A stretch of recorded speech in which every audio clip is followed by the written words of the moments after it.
அஸ்ஸலாமு அலைக்கும் வரஹ்மத்துல்லாஹி வபரகாத்துஹு. தினமும் ஓர் இறைவசனம்.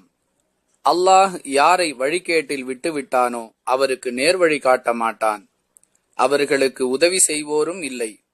திருக்குர்ஆன் அன்-நஹ்ல் 16வது அத்தியாயம் 37வது வசனம்.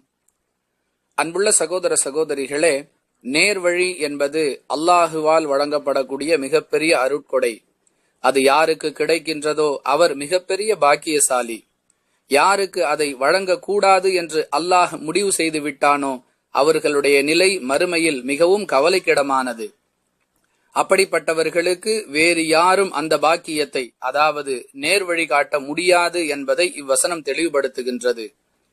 இதை புரியாத பெரும்பாலான மனிதர்கள், யார் யாரோ நமக்கு நேர்வழி காட்டுவார்கள், யாரை கொண்டோ நாம் நேர்வழி பெற்றுவிட முடியும், மறுமையின் ஈடேற்றத்திற்கு அல்லாஹ் அல்லாதவர்கள் நமக்கு உதவி செய்து நம்மை பாதுகாப்பார்கள் என்றெல்லாம் நினைக்கின்றார்களே, இது தெளிவான இணை வைப்பு என்பதையும் இவ்வசனம் தெளிவுபடுத்துகின்றது. புரிந்து நடந்து கொள்வோம். வாஹிரு தஅவானா அனில் ஹம்துலில்லாஹி ரப்பில் ஆலமீன். அஸ்ஸலாமு அலைக்கும் வரஹ்மத்துல்லாஹி வபரகாத்துஹு. அஸ்ஸலாமு அலைக்கும்.